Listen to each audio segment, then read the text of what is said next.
What's going on, everybody in YouTube land? This is Dallas.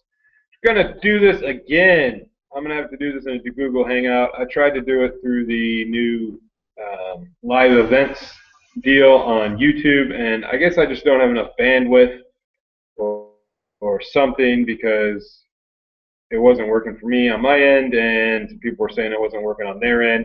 So instead of just scrapping the whole deal, we're going to make do, see what we can figure out with this Google Hangout, and just make it happen. If you guys have any questions, please go over to the Google or the Google Plus side of this video, and you can ask your questions over there. I'm not going to be able to look into the feed for the YouTube videos, so if, again, you guys have any I'll try to keep up with the feed on the YouTube side, but it's a lot more difficult to do that over here than it would have been the way I had it set up, and I think it would have been a lot cooler. And I'm just gonna have to figure out a way to make that work because I'm really excited to be able to use that new Google Live feature. I really think it's cool, and I had it all set up. It was going to be really neat, but anyways. Again, this is Dallas, and I'm at my warehouse today. It's Saturday afternoon. Didn't really do a whole lot this morning. Just came in and did some packaging and shipping and that kind of stuff that we all have to do on a regular basis. But got a few things listed. No auctions today, which kind of disappointed me. I was really hoping for some auctions, but nothing looked good. So I'm here with you guys. We're about 15 minutes behind where I wanted to get started, but let's go ahead and get started. Today, I want to talk about in my live hangout that I do every week during Saturday afternoons is how is my business set up? How is my warehouse set up? How do I process inventory? How do I get stuff from thrift stores, garage sales, auctions, everywhere that I buy stuff, wholesale, wherever? How do I get it in the building? How do I process it out of the building? And we're going to go through that whole steps here. So to do this, I'm going to have to show it through a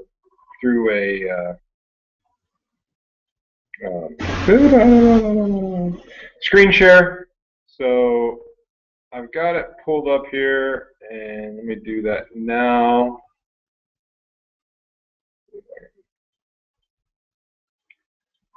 All right. So this is my warehouse. This morning. I took this at about 10 o'clock this morning, so this is exactly what you see if you pulled up today. See my RV, see our warehouse, see my trailer, dumpster bin, my wife's car I'm driving today, and just how it's all set up. When you drive in, Big Circle Drive, there's another entrance over here. We'll go over and show that side of it now. So this is on the other side of the building, Circle Drive, opposite side of it. And over here to the left that you can't see in the picture, there's a milk truck parked there. Milkman rents a space from me for $100 a month to park his milk truck there. So a little bit of passive income as Rake and Profit likes to look for. And then this is a 3-car garage. It is about 1,040 square feet. And right now in there I am just storing stuff that I will take to a local auction here in the next month and liquidate. So that's all we're really using that for. Eventually, I'm going to set up an area in there in which I can do a little bit more reconditioning. Right next door to me, there is an upholstery shop and a paint shop. So eventually I'd like to get into doing a little bit more higher end stuff and being able to do that and using that facility for that. So this is where everything comes in. Over here to the right, there's a big garage door.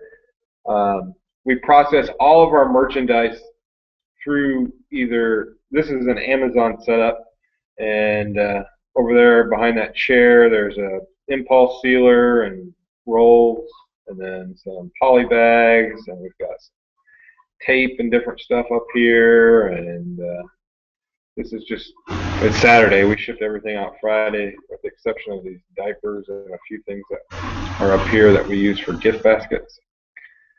And then This is the eBay stuff. This is stuff I bought yesterday, and some of the stuff I bought at the auction that I showed you guys in the live hangout I did last week that hasn't been processed yet for one reason or another. These oil cans, I didn't really want to flood the market with a bunch of oil cans for railroad.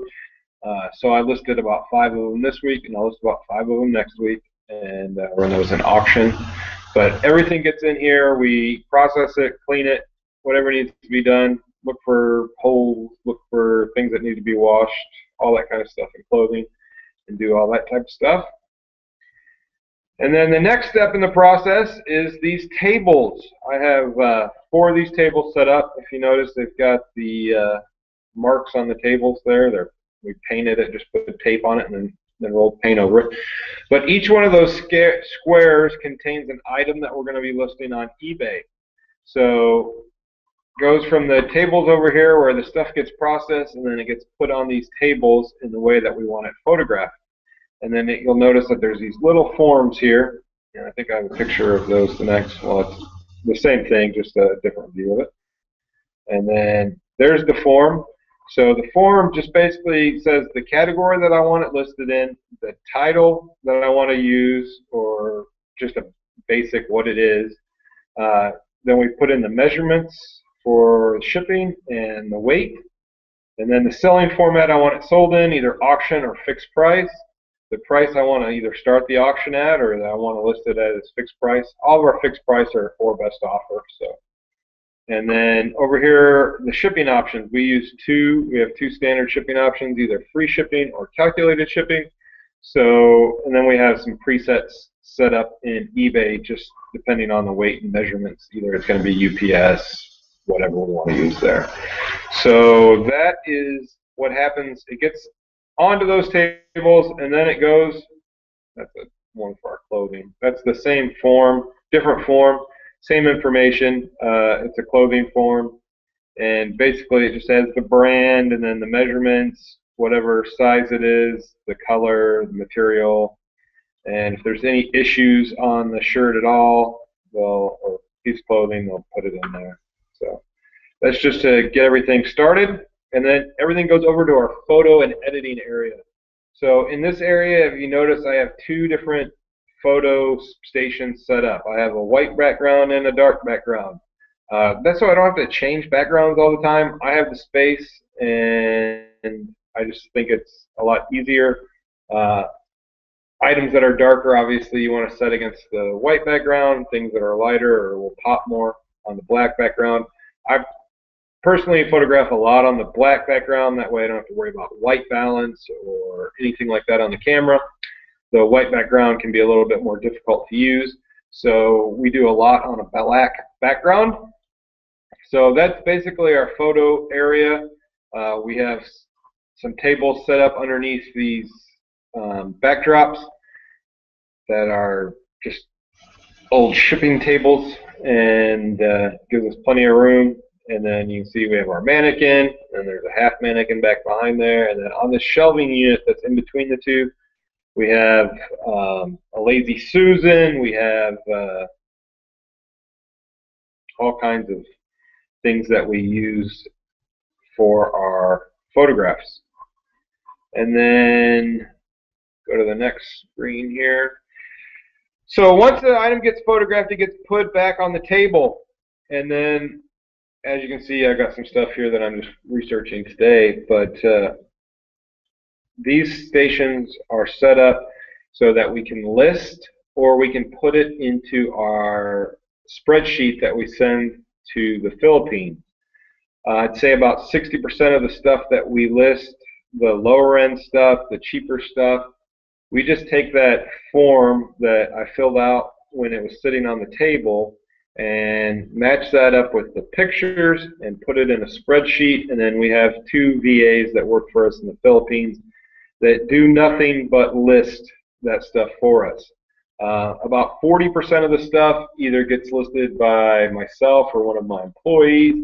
Either it's something that's not straightforward, or it's something that needs a little bit more time. Usually when I list, I just use a template, and I don't go in and put in a huge long description. I have a template set up that has our shipping rates, that has all of our return information, all that type of stuff. And that's really all that I use in the description part. Most people who are buying and shipping or buying and looking on eBay are looking on mobile. And if you've ever got on a mobile app and you look, it's very difficult to read those descriptions when they're big, long descriptions. Most people are looking at the title, they're looking at the condition notes, and they're looking at the pictures. So we try to take at least 10 pictures of everything, even a piece of clothing. We don't just take the front and the back. We take the front, the back, the collar, the cuffs, the buttons, all that type of stuff, so that there's not any question. And then we take the time to do the sizing and the measurements on everything that we ship or everything that we sell, so that we don't have a ton of questions. We don't have to do a ton of description. But on that 40% of stuff that needs a little bit more, we list that, and we use this area here to do that. I actually have 2 stations set up. That's the same thing. If you notice here on the table, we've got a tape measure that's stuck down to the table. That's to help filling out those forms. So when we measure clothing or anything like that, we just lay it right across the table. Tape measure doesn't move, just like you'd see in a fabric store or something like that. So I think that's a helpful tip. And then once everything gets either put into our spreadsheet or gets listed, we put it on these rolling carts. Then we take these rolling carts and we go over here to our holding area, basically. All the stuff that we currently have listed on eBay or we currently have listed on Amazon that we're merchant fulfilling are on these shelving units, and the shelving units are lettered A, B, C, D, E, F, G, and then AA, and then all the way so forth. And then each table we date with the date that the items were, the photos were taken, and an item number. So square 1 would be square 1, and then the date. So it'd be like June 4th, or 6/4/2014 1, 2014 2, and then they're easy to match up. And then when they go on the shelf, we go in item specifics, and there's a field that you can select that allows you to put something in there that doesn't get seen by the customer, and we put the shelf that it's on. So an item would be item 1, the date, and the shelf number, and it's easy to find anything that we sell that way. And then on the clothing, we have a big long clothing rack that I just recently purchased. I posted on my Facebook page. We do something similar. We break the rack down into 6 sections, and then the clothing gets placed by what it is: t-shirt, flannel, jacket, women's clothes, jeans, whatever it is, gets a certain section, and then section A, B, C, D, E, F, and then the day and the item number. So it's easy to keep track of. And then this is our shipping station. And like I said, I was shipping today, so it's a little blown out. But all the boxes we need, priority, flat box, don't bend for photographs, and all that type of stuff is all right there. And then over here we have the poly mailers and the thermal printer. But this is a picture from the front of my shop where the photo area is, looking to the back. And then this is over a little bit further, looking the other direction. So you see everything that's in my shop, everything that's in my warehouse, and you kind of got an idea of how we do it. I'm going to go ahead and close this out and go back over here. All right, there we go. All right, there we go. And so that's how my warehouse is set up. I think it works for us. I don't know if it worked for everybody. This is how I've done it for the last 3-4 years, and I think it's simple. It's simple to me. It's simple in my head. Stuff comes in the back door, gets placed on tables to get processed, cleaned up, and tested. And then once everything checks out, either if it doesn't check out, it goes back into that. We have another room back behind this that's just really storage right now, and it goes back there. We use it. We sell it at we set up at a flea market twice a year. So all that stuff that either didn't test out or was a mistake, because yes, I make mistakes. All that type of stuff goes to the back and really just stays back there. And then once it gets cleaned up, it goes on the tables. And like if I want to list 3 items together, like I have a bunch of cameras on that table right now, and I'm listing some of them in lots. I'll put all 3 in that little square, and then whoever goes and takes the pictures know that this is a lot of 3 items. So they'll take the pictures of the 3 items. And then by naming the tables by the date that the pictures were taken and the square number, there's never a question. It's easy to find those pictures because I go, whoever's listing it or they're putting it into the spreadsheet, they pick it up off the table, and each table has a date on it from when it was photographed, and then they pick up the item and it's square one, so it's easy to find the picture to match it up with your listing. And then coming over here, having the 2 photo areas set up gives us a lot of flexibility as far as what we can do on the background. Having 2 photos or listing stations set up is nice because I can have multiple things going on at once. Usually what ends up happening is someone is listing stuff on eBay and the other person is putting it in the spreadsheet to go to the Philippines. So we can have them both working at the same time. And then I have another station set up in the back with a computer that's just strictly for Amazon and scanning and all that type of stuff. The Amazon stuff really doesn't take up a lot of room because it comes in and it goes out. I mean, it comes in and goes out next day, day and a half, gone. And it doesn't really take up much space. I have like 2 shelves of stuff over there that I merchant fulfill. Most of that stuff's just test product that I am trying out to see if it's going to work on Amazon. And really on my test products for Amazon, all I'm really looking for is views. I'm not looking to see if the item's going to sell. It's not really something that I'm necessarily trying to see if, well, this product is something that's going to sell. What I'm more worried about is getting it views. And if it's getting enough views, I'm pretty confident that the product's going to sell once it gets checked into FBA. So then we'll send it in. But I only test about 3 or 4 products a month, so that's not really a big deal. I think it's important to have all of your boxing, shipping, all that type of stuff, supplies very readily available so that it's not a hassle to ship, because I hate shipping, and if it was a hassle to do it, I probably wouldn't ship every day. But we ship every day, so if you buy something from our store today, you'll get it in a couple days. So it's nice to have everything right there so you can get it. But I think having a setup and a system is important. I mean, I think even if you're setting up in your garage, having an area to take photographs and having an area to process and having an area to put it all together and having an area to list and then having an area to store stuff is important.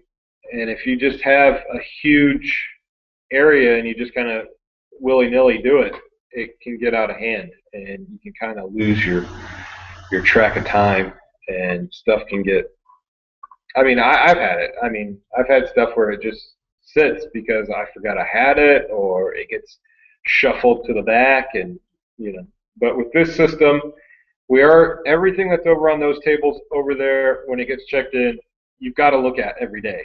So you walk in, you look at it, and if you got more stuff, you've got to process the old stuff before the new stuff can get processed. And it gets to the tables, and then it gets pictured, and it gets listed. I mean, all that stuff that I have on the tables right now has pictures. I just got to take the time to either a bunch of it's in the spreadsheet and is waiting for something, either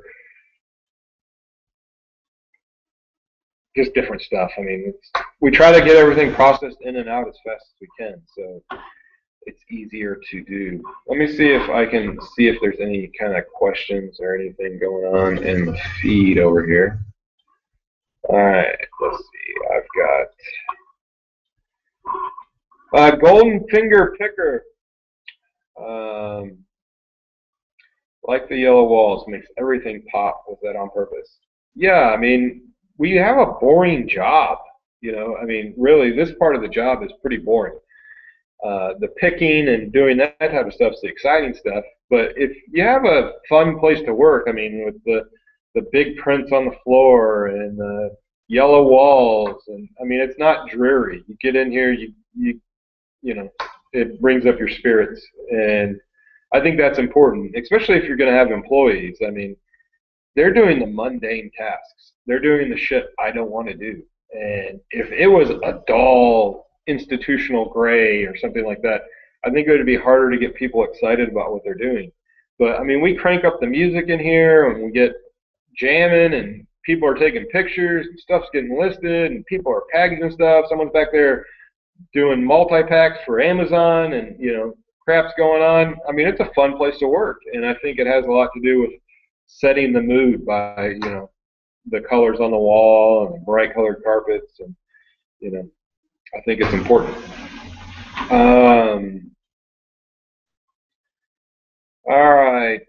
I think this is Mr. Sadie that asked this. I don't know.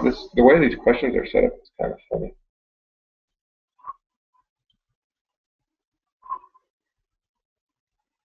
Anyways, I find actually taking the time to clean up my vintage electronics and testing them fully brings top dollar. So many people just take a picture and list them. Vintage electronics collectors see beautiful pieces. Do you take time to clean? Oh yes.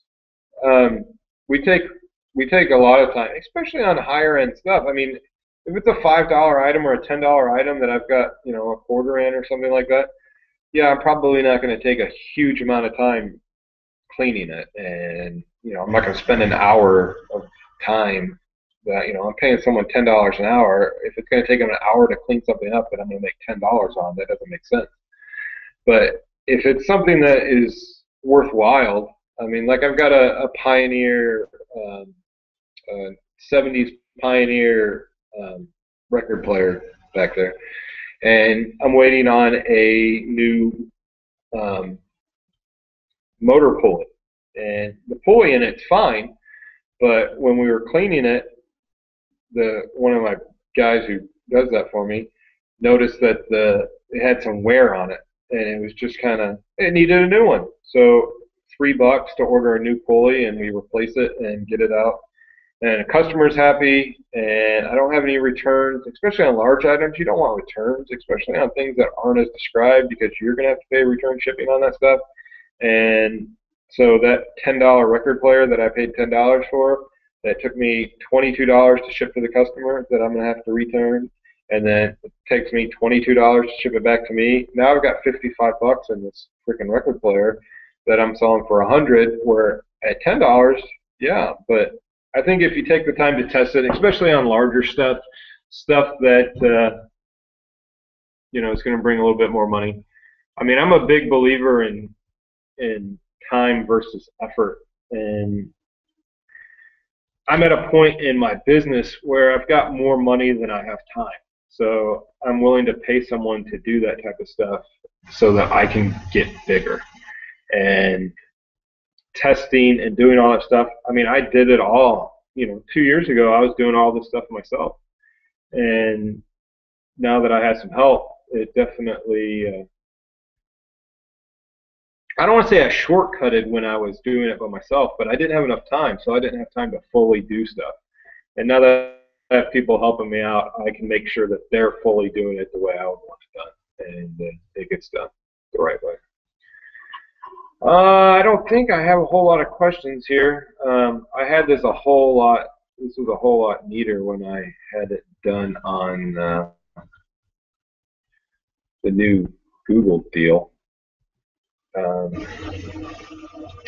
right, here's some questions, I guess. What is the square footage? Do you rent or own? If you rent, what is your monthly rent? If you'd rather not answer the question, I understand. Thanks. my square footage in this part of the building is about 2,800 square feet.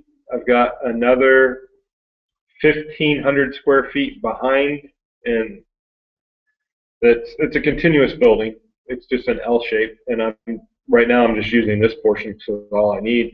But that back portion, once we get doing more of our wholesale stuff on Amazon, is going to be very important. And that's about 1,800 square feet.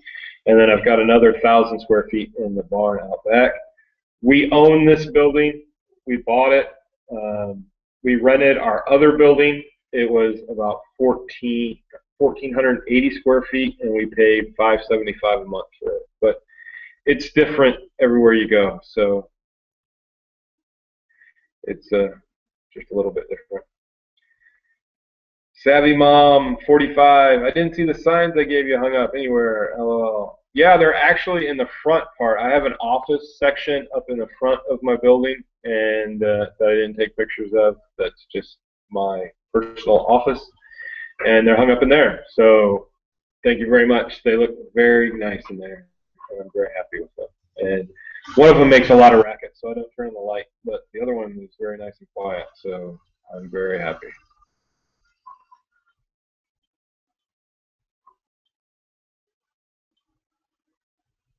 All right.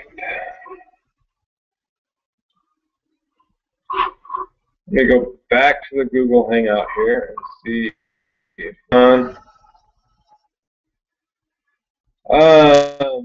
Jason Ritter, thanks for doing these, Dallas. Speaking of repairs, do you look for items specifically for you to repair and resell? I don't look for items to repair and resell. I tend to find a few. The stuff that I like buying is older vintage antique type stuff, and they always need a little bit of repair to get top dollar for them.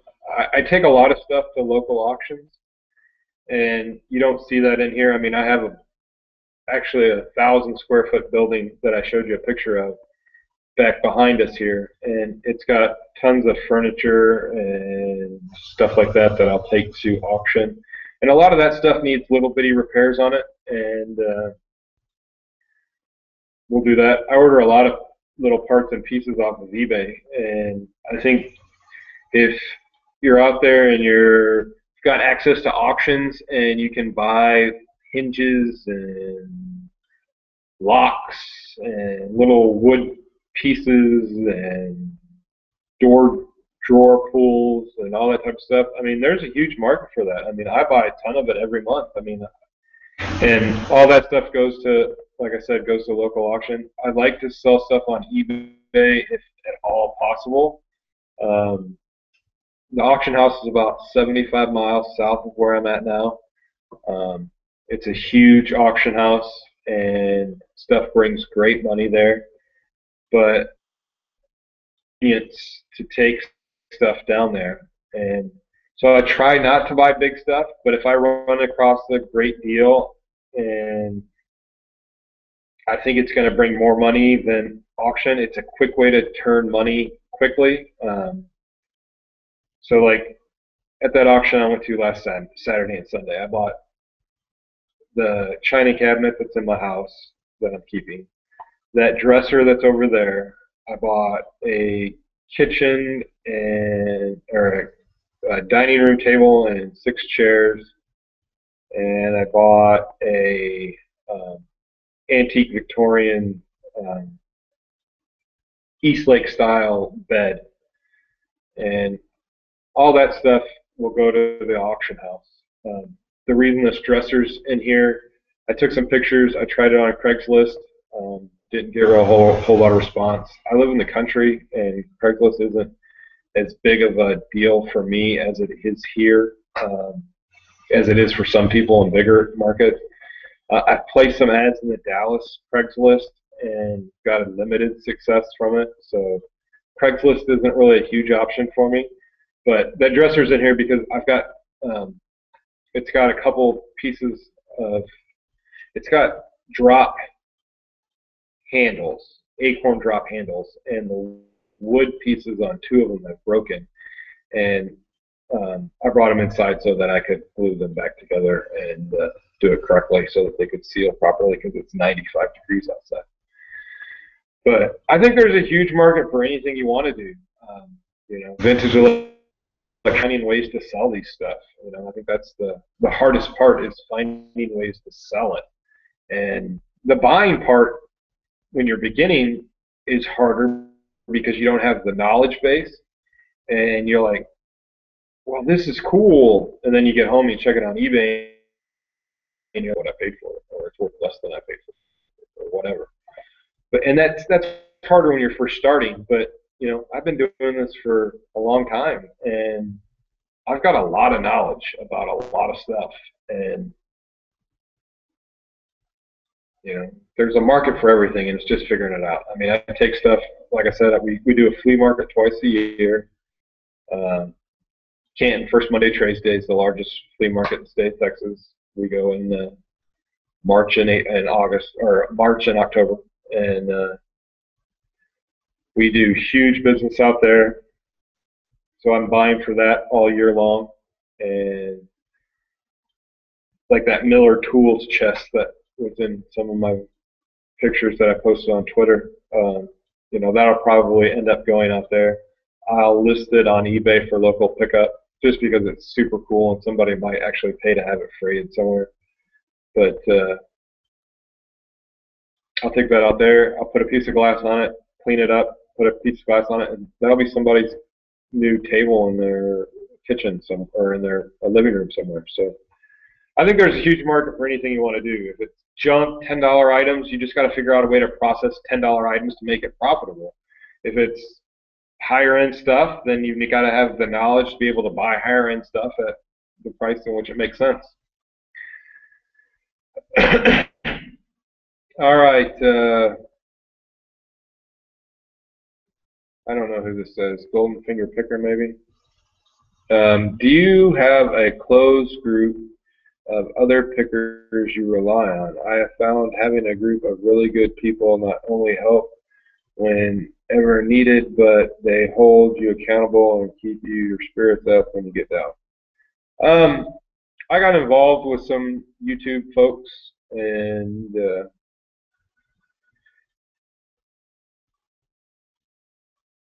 I have friends that I've met through YouTube, and I have people who I thought were friends that I've met, and I think that, I don't know how to say this politically correct and not piss people off, but I think that you've got to know what you're getting into when you've got to know who the people are. It's tough to really know who someone is by doing some private hangouts or, doing that type of stuff until you really get to know them. And I've been burned on a few occasions by different things, and it's tough for me to get close relationships with people after things that have happened, if that makes sense. But, I have some really good friends that I still enjoy and talk to on a regular basis that I've met off of YouTube and from picking and all that type of stuff. Ronnie at Hart's Motor Company, I mean, I think he's an awesome guy and a good friend of mine. And,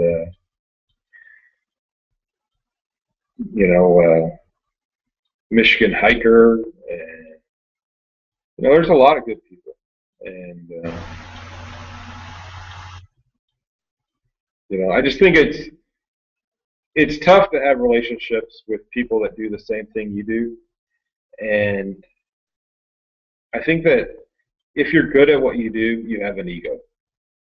And I think ego gets in the way a lot of times between people wanting to be top dog and people wanting to be friends. And sometimes some people can't separate top dog and friendship, and that becomes a problem. But I don't have a closed group that I use. Ronnie over at Hart's Motor Company, I would say, is probably the closest person that I have right now on here. I think if I had a problem or question, Rake and Profit. I talk to Rake and Profit all the time. But I just think, I don't know, maybe it's my attitude or my personality, but I'm just kind of more do my own deal, and it works out better for me. How do you plan to get bigger from here? More of what you're doing, or are you exploring other platforms?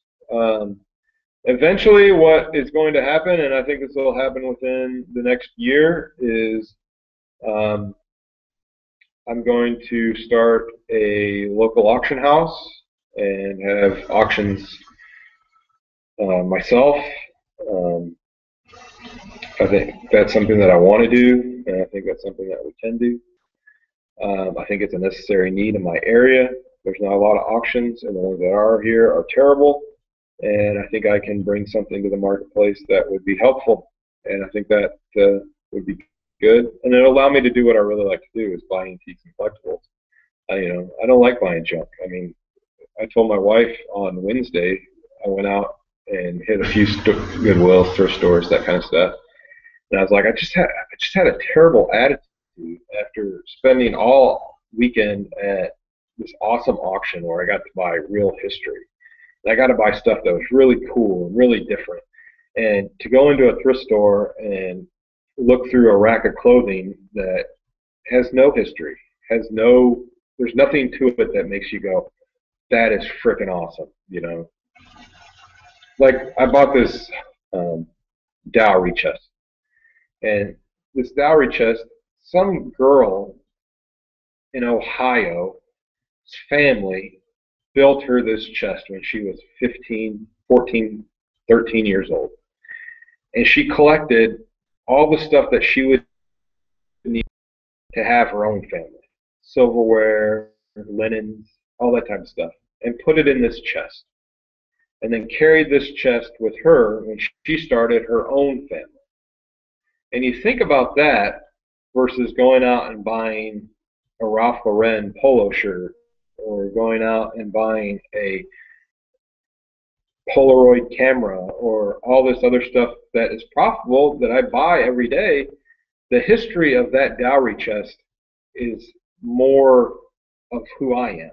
It's more exciting to me than going out and buying that Polaroid camera. And the way my business is focused, I'm never going to get away from Amazon.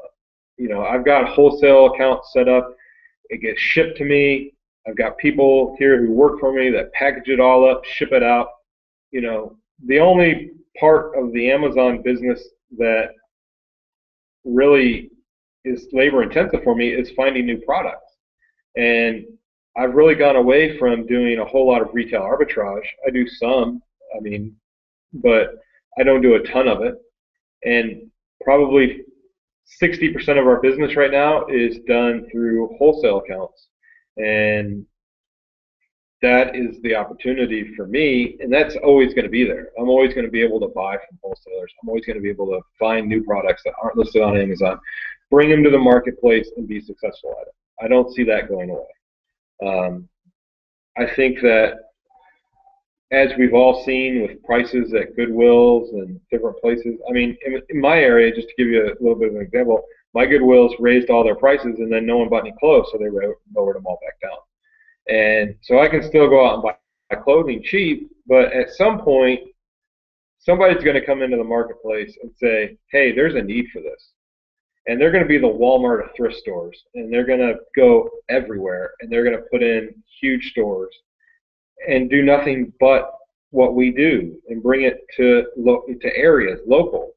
And I think that's going to really hurt eBay. I think this security breach that eBay's had has definitely hurt some of the eBay business. But the dowry chests, that type of stuff, that's always going to have value. And that's the stuff that I want to get into. So where do I see myself going from here? Continuing with my Amazon business. We're doing huge numbers every month, and it's getting bigger every month on Amazon. And eBay is labor intensive, but I love eBay, and I want to continue to do eBay. So I think that we'll probably do some eBay, not to the extent we're doing now. I'm always going to do the photos. The photos are something that is a niche that I have. I mean, I'm one of the largest resellers of vintage photographs on eBay, so it's not something I'm going to go away from. But it's not. I don't make a ton of. I buy a photo for 10 cents and I sell it for $4, and I do that 40 to 50 times a day. And yeah, that's good, but packaging and doing all that type of stuff, I mean, it's just real labor intensive. But my brother does that for us. He does all the packaging, he does all the listing, and all we're really doing right now is buying photographs. And our photograph business makes about gross about $4,000 a month and nets us about 2,200, 2,100 a month, and that's month in, month out, and I don't have to worry about it. So the photos are always going to be a part of what we're doing on eBay. But I don't, a year from now, if I'm still going out to thrift stores and trying to buy that type of stuff, I'm going to be disappointed in myself because I don't think that's something that I want to do personally from now on. But I want to go to auctions. I want to buy history. I want to buy cool stuff. I want to buy stuff that's different. And I want to sell it to whatever marketplace is going to bring the most money. You know, with a live auction, we can do live auctions for local customers. We can do proxy bid where we broadcast our auctions all over the world, and people can buy right from us. And I mean, we're set up to do that right now. And it's just in the state of Texas, you got to be a licensed auctioneer to hold auctions. And I don't want to become an auctioneer. What I want to do is I want to send my wife to auctioneering school, and she can be a register an auctioneer, and then we can have an auction house and hire an auctioneer to come in and call the auction. And that's what our plan is, and that's what we're going to do. We've also looked into some scratch and dent stores, franchise opportunities for that type of stuff, where you can go out and buy truckloads of scratch and dent stuff. And I think that's something that my area could use too, so maybe that's something we get into here before long and start looking at that too. I'm really answering these questions like super long today. All right, let's see if there's any more here.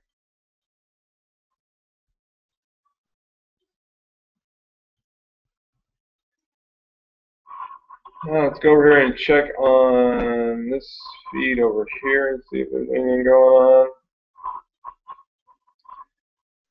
But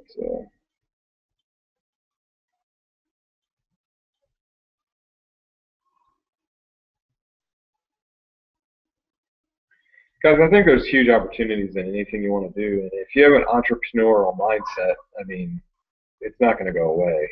And you know, I want to do it all. I mean, I want to do.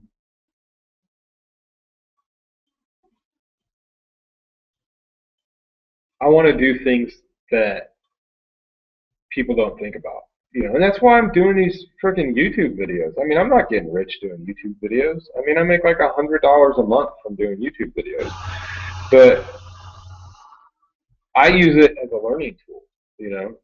Like there's an auction company in Australia that does YouTube videos, and I watch their videos, and they have these awesome videos that they do where they have everyone in their auction house come up with an item that they found that week that's at the auction that they like, that's cool, that's different. And then they do like a little 5-minute video every week where they just kind of show you the cool shit that they've got in their auction house. And if I didn't use YouTube videos, I would have never found that. And I think that's the most important thing about YouTube is exploring things that you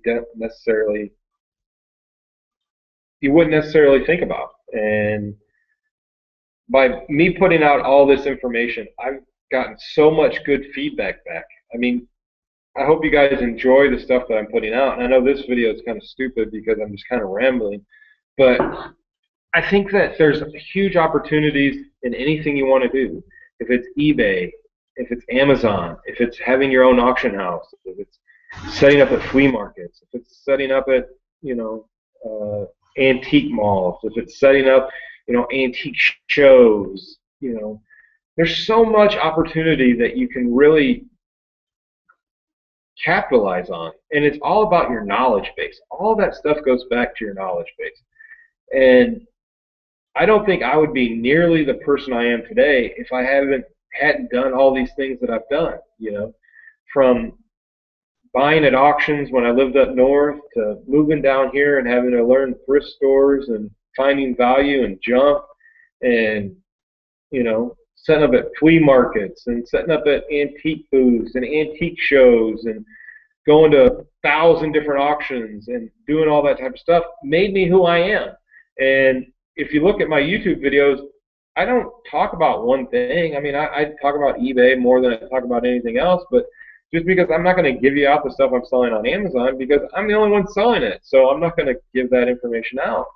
But the systems that you create work in any of those platforms. If you bring the stuff in and you clean it, it doesn't matter if it's selling on eBay or selling on Amazon. It's the same process to clean it. It doesn't matter if it's selling on Craigslist. You're still doing the same stuff. And the only difference is the way that the item gets to the customer. And if you set up the systems to get from A, B, C, D, that's the important thing. And that's what this video is about, is to show you what my system is. And, in a year from now, is this how I'm going to be? I sure hope not, because hopefully I've learned more and I've done more and things change. I mean, if you go back, when I first started doing YouTube videos, I used 6-bit software. And I used 6-bit for a long, long time, but things changed and eBay's listing application became so much better. And they took a lot of that good stuff that other people were doing in 6-bit and all this other stuff and brought it into their own platform. And, that's what you got to do, is you've got to go out there and you've got to look at all these YouTube videos and see what everybody else is doing and bring those good things into what you're doing. And, I try to put out good content that people will enjoy, that people will like. I'm not the funniest guy. I'm not the sexiest guy. I don't have the good looks or raking profit or a, bona fide hustler. I'm just a guy. And, I run my business to the best of my ability.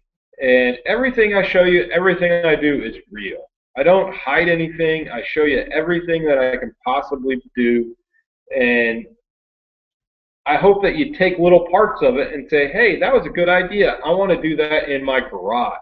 Or I want to do that in my warehouse when I get a warehouse. And that's why I think it's important to do YouTube videos. And I hope you guys gain a lot from what I'm putting out there. But I just think life is short, and do what you want to do. And, I'm not dissing people who want to go out and buy thrift store goods and sell them on eBay. That's a great way to make a living. I make a good living from it. But that's not who I want to be in a year. In a year from now, if everything goes the way that I hope it will, I'll have an auction house, and we'll be holding a monthly auction, and I'll be shipping truckloads to Amazon, and life will be good. But you've got to start from point A and go to point B and go to point C. And in life's grand scheme of things, I'm probably at point B, and there's a lot of places that I can go and get better and do things better and different. And I hope you guys understand that, and I hope you guys understand what I'm saying. All right, a couple more questions here, and then I'm going to call it a day. I've got about 13 more minutes until my hour's up here. I am so with you on finding the chest thingy. Finding things like that when you picking is so much more interesting and more fun than buying clothes, toys, and groceries. Oh, I love that I have. Yeah, I mean, I think that, I've said it a lot in this video, but history is important, and preserving history. I mean, like this picture right here. I mean, it's a little picture of New York City, and if you look at this little picture of New York City, you see the history in this little snapshot. You got the Flatiron Building, and you've got a awesome movie theater. You got a huge Johnny Walker Scotch display. And all these little cool things. And I want to buy all that stuff, the hats, the history. You got a trolley car, I want to do all that stuff before I die. And that's where I want to go, and that's what I want to do. So that's what I'm going to do. And all right, Norris contacts, are you going to be an auctioneer? No, I don't want to be an auctioneer. I don't like people, as I've said in many videos before. You're very inspiring to see your scale, your business to this level. I'm sorry, guys. This comment feed is terrible here, so I'm trying to do the best I can here with it.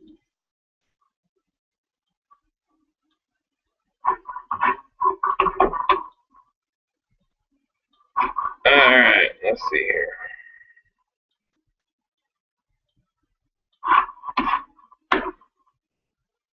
All right, very inspiring to see the scale of your business to this level. While growing your business, what was your primary source of inventory and what was your primary selling outlet?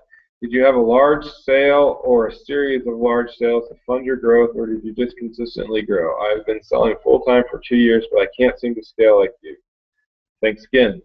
That's a great question.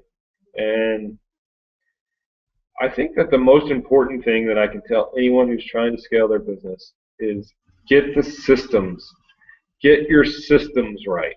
You know, figure out how you want to take pictures, and figure out the most efficient way to take pictures. And then figure out how you want to clean items, and figure out the most efficient way to clean items. And then take the, you know, how do you want to store your items, and find the most efficient way to store your items. And break every little piece of your business down to the smallest level. And then speed it up. You know, the name of this game in any game is volume. And if you're out and you're buying stuff and you can only process 10 things a day, there's no point in buying 20 things a day if you can't process 20 things a day. Unless it's a super killer awesome deal, there's no point in it. Just to buy stuff that you can double your money on or triple your money on, that stuff's always there. But if you can't process that much stuff, then you're shooting yourself in the foot. So figure out the systems that it takes to process as much inventory as you possibly can. And then scale it. So for me, you know, I figured everything out. You know, in my little warehouse I had on the other side of town, I figured it all out. And I figured out that if I did it this way, I could do 2 more things. I could process 2 more things in an hour. And if I can process 2 more things in an hour, and those 2 things sell for 20 bucks, let's say, well, I can afford to pay someone 10 bucks to make that extra 30 bucks by processing 2 more items. So that's how my mind works. Like, how many items can we process an hour? So let's say it's 30 items, which is about where we're at right now. We can process about 30 items an hour. So if I'm hiring, and our sell-through rate right now on eBay is low because eBay's been slow here the last couple of weeks, and I think it has a lot to do with that security breach. But normally our sell-through rate is about 50%, 52% I think is what it was last year.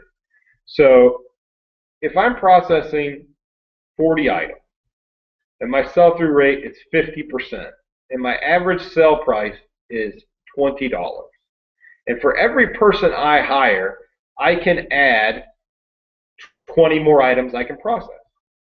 So that's 10 more items I sell. And those 10 more items that sell for an average of $20. That's $200 profit that I'm paying someone $10 an hour to do. So for every hour more, and you know, every 1 item I can process more, the more value that 1 employee has. And I think if you think about your system that way and you figure out all the little small parts, figure out, I mean, the smallest part. What's the quickest way to get this item in the box? What's the quickest way to get this item in a poly mailer? What's the quickest way to do that? You know, is it quicker if I package everything up once I list it, or is it quicker for me to package it up when it sells? You know, look at all the different little aspects, all those little things that you can do that possibly make things quicker, make things faster. and then break it down even further, and then speed it up, speed it up, speed it up, speed it up until you can't do it anymore by yourself. And then you bring in someone. And then you speed it up, speed it up, speed it up until you can't do it anymore with two people. And then you bring in someone else. And you just keep trying to speed it up, speed it up, speed it up. And you want to get as much stuff processed through your system as you possibly can. And at some point, you're either going to burn out or you're going to be rich. And I haven't burned out yet, and I'm not rich yet. But at some point, one of those two things is going to happen. And hopefully I get rich before I burn out. But that's just my thoughts on scaling your business. Is you got to break it down to those small little parts. Because those small little parts, I mean, if you can figure out how to take an item and package it 30 seconds quicker, if you're packaging 20 items an hour right now, if you can figure out a way to package it up 30 seconds quicker, that's 3 or 4 extra items that you can package in that hour. So, I mean, just little things that you can do make huge differences to your bottom line. And by breaking down each little thing that you do in your business, be it taking pictures, be it cleaning crap up, being, packaging, being listing, all that type of stuff that you can figure out how to do just a little bit quicker and figure out, I want to, figure it out. And my employees hate me because I come in with a freaking stopwatch and I'm like, let's go. But it's all about how quick can you get stuff done and being able to process stuff as quickly as you can. When you take stuff to auction, what percentage is your profit on it? My auction house takes 20%, so I get 80% of the total proceeds back. And so it's basically the same thing as selling it on eBay.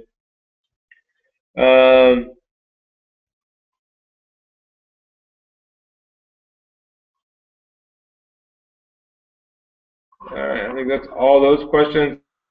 Let's go back over here to Google Hangout and see if there's anything else over here that I've missed.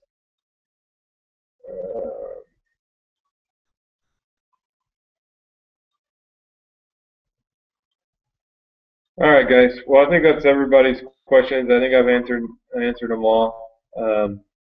If I haven't, I apologize. If you guys do have a question that I haven't been able to answer, if you'll just go over to my Facebook page, Picking Live, or my Twitter account, send me a question over there. I'll answer them too. But guys, if there's something that I hope you take away from all this that I'm talking about, it's that being able to figure out a system, and I'm not saying my system's the way that you should do it or, anything like that. What I'm saying is figure out your own system. I'm just giving you how I do it. And I don't think my way is the best. It's the best for me, but it may not be the best for you. And if you can figure out a system, I don't care if you're setting up in your garage or you have a closet in your house or whatever, and you're a one-woman or a one-man operation, you can figure out a way to do stuff just a little bit faster, just a little bit. If you're listing 5 things an hour and you can figure out a way to list 6 things an hour, if you work for 5 hours straight, that's 5 extra things you get a list. And if your sell-through rate is 50 or 60%, that's 2 or 3 more items that you get to sell. And if you're, $20 an item, that's an extra 40 or 50 bucks that you get to put in your pocket. And by increasing the amount that you can do on an hourly, half hourly, whatever you want to break it down to, is going to increase your business. And a lot of people ask me, why do I sell pictures for $4.99? Well, I have a system set up where I can process a huge amount of pictures, and I'm not doing any of the work. I'm buying the pictures. That's the only part of the whole system that I'm part of. And I buy the pictures. I send them to my brother-in-law.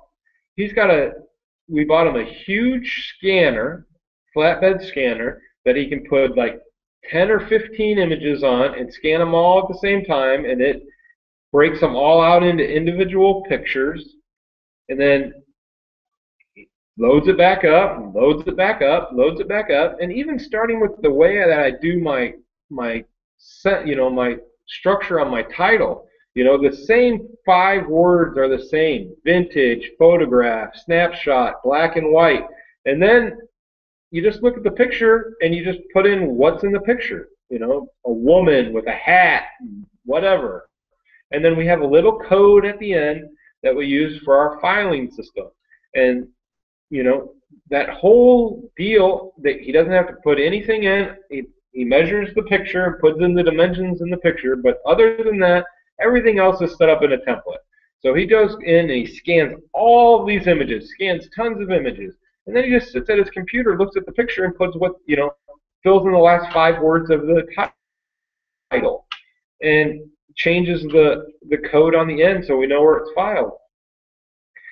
But if you can find little systems like that, you can take an item that you're selling for $4. If you can find an item that you can sell enough of every day, like these photos, or you can process enough every day, like these photos, you can find little systems that can make your process work. And it's finding those little things, you know. And with the way mobile's set up right now, descriptions are no longer the most important thing in an eBay listing. The most important thing are pictures and title. And if you can get a good picture and you can get a good title, you're going to sell stuff. The description part isn't as important as it is, less important than it's ever been, because more people are buying on mobile. And to get to the description part, and the description on your mobile phone, if you have a big long description, you can't even read it. So the description part is very unimportant. And by figuring out these little systems, like having the same 5 words in your title and just changing 4 little titles, and then having all the presets already filled out, and you know, you can fly through listings, you can get them done quick. And you know, you can find little things that you can make a profit on and do huge numbers on. But if you don't have the system, if you're listing 10 pictures a day at $4.99, well, yeah, it doesn't make sense. But if you're listing 200 pictures a day at $4.99 and you're selling through at 30 or 40%, well, yeah, that makes huge sense, especially when you're paying someone a flat rate per image, or hourly rate, or whatever. You know, you just got to look at the whole picture and break down your business to the smallest parts. And I hope you guys got something from this video today. I try hard to give you guys good quality content that I think people are going to enjoy. And, you know, if you just get out there and you just do it, it becomes so much easier. And a lot of people that I meet through YouTube and Facebook, they have huge knowledge bases, but they're not business people. And I'm not a business person. But you've got to be somewhat of a business person to make this part successful. And that's the part that I've got to study on, and I had to study on. I had to learn it. You know, I went to school for business, but I also went to school and freaking played basketball, so it wasn't that important. You know, but now I wish I would have went back and I could have freaking done it right, because it's so important. And now I've got to go back and learn all that stuff again. And you know, it's just about creating a system, creating a business, and by figuring out how you can do things faster and how you can do things better on every little part of your business, you're just going to end up better. You're going to end up faster. So I hope you guys enjoyed this. Again, if you have any questions, comments, or concerns, you can leave them below this video, and I'll be glad to answer them. Or please go over to my Facebook page, Picking Live, on Facebook, and check it out over there. Or check me out on Twitter at Picking Live also. So again, guys, thank you very much for joining me. It was awesome to be able to do this, and I will see you guys on the flip side. Thanks a lot. I got to figure out how to turn this thing off. All right. Goodbye.